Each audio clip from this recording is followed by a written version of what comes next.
मद महेश्वर हिमालय की गोद में शिव पार्वती का अद्भुत मिलन। उत्तराखंड की पवित्र वादियों में एक ऐसा स्थान छिपा है जहां स्वयं भगवान शिव और माता पार्वती अपने मोहक स्वरूप में विराजमान हैं, वह भी एक ही शिला में तरासे गए रूप में। जी हाँ, हम बात कर रहे हैं मद महेश्वर या मध्य महेश्वर मंदिर की, जो पंच केदारों में से एक है और रहस्यमयी किंवदंतियों, अद्वितीय स्थापत्य और अलौकिक आभा से भरा हुआ है।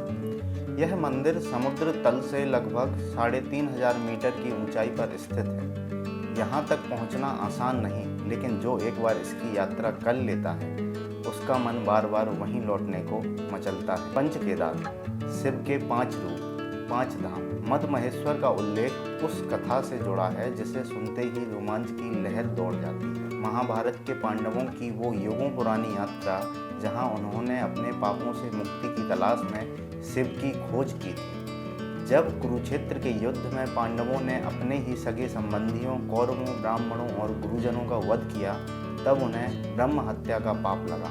मोक्ष की प्राप्ति अब तभी संभव थी जब स्वयं शिव उन पर प्रसन्न होते। शिव से छुपते पांडवों तक। पांडव शिव के दर्शन के लिए सबसे पहले काशी गए, लेकिन शिव उनसे रुष्ट थे।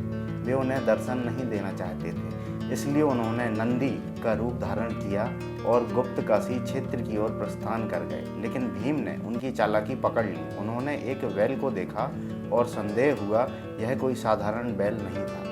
उन्होंने जैसे ही पूंछ और पिछले पैरों से बैल को पकड़ना चाहा, शिव भूमि में समा गए और उनके शरीर के विभिन्न अंग 5 स्थानों पर प्रकट हो गए। ये 5 स्थान हैं उनका कुबड़ केदारनाथ में, भुजाएं तुंगनाथ में, नाभि और पेट मध्य महेश्वर में, जटा कल्पेश्वर में। यही 5 स्थान पंच केदार कहलाते हैं।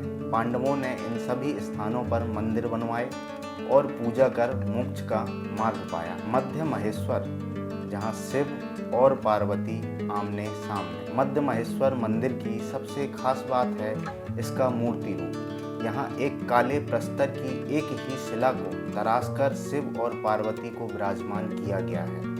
भगवान शिव ध्यान मुद्रा में विशेष आसन पर बैठे हैं और उनकी बाईं जंघा पर माता पार्वती विराजित हैं। दोनों एक दूसरे को प्रेम पूर्वक निहार रहे हैं। शिव के मस्तक पर चंद्रमा और गंगा, गले में सर्प, हाथ में डमरू और त्रिशूल हैं। वहीं पार्वती वस्त्रों और आभूषणों से सुशोभित हैं। यह छवि इतनी अलौकिक और आकर्षक है कि दर्शक मंत्रमुग्ध हो जाता है। यहाँ एक पारंपरिक शिवलिंग भी प्रतिष्ठित है, परंतु इस मंदिर की खासियत उसका मानवाकार मूर्ति रूप ही है, जो अन्य पंच केदारों से इसे अलग करता है। कठिन यात्रा पर दिव्य दर्शन। मद महेश्वर तक पहुँचने के लिए कठिन पर्वतीय मार्गों से होकर गुजरना होता है। ऊखीमठ से रांसी गांव तक सड़क मार्ग है, फिर वहां से लगभग 20 किलोमीटर की ट्रैकिंग। लेकिन जैसे जैसे ऊंचाई बढ़ती है, वैसे वैसे प्रकृति अपनी सबसे सुंदर तस्वीर पेश करती है। बर्फीली चोटियाँ, गूंजते झरने, गहरी घाटियाँ और खुला आसमान। और जब आप मंदिर पहुंचते हैं तो लगता है जैसे स्वयं शिव ने आपको बुलाया हो। बूढ़ा मद महेश्वर, शिव के और निकट। मंदिर से लगभग 3 किलोमीटर की ऊंचाई पर स्थित है बूढ़ा मद महेश्वर। एक छोटा सा मंदिर, लेकिन बेहद रहस्यमय।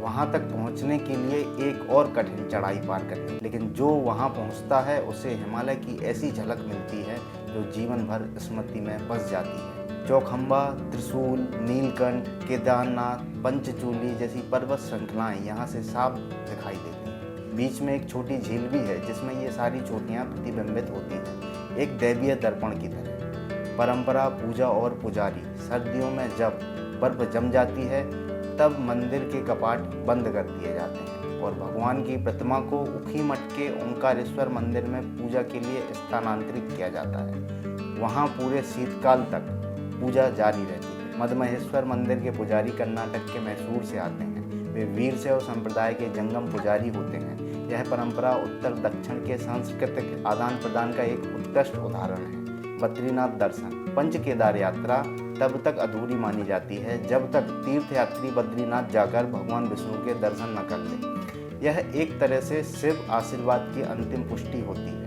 अंत में मद महेश्वर सिर्फ एक तीर्थ स्थल नहीं, यह एक रहस्य, भक्ति और प्रकृति का अद्भुत संगम है। यह एक ऐसी जगह है जहां आस्था चट्टानों की तरह अडिग है, जहां हर कदम पर पौराणिक कथाएं सांस लेती हैं, जहां हर भक्त को लगता है जैसे शिव और पार्वती उसके सम्मुख साक्षात उपस्थित हैं। तो अगली बार जब आप किसी तीर्थ की योजना बनाएं तो हिमालय की गोद में छिपे इस अनमोल रत्न मद महेश्वर की ओर एक बार अवश्य नजर डालें।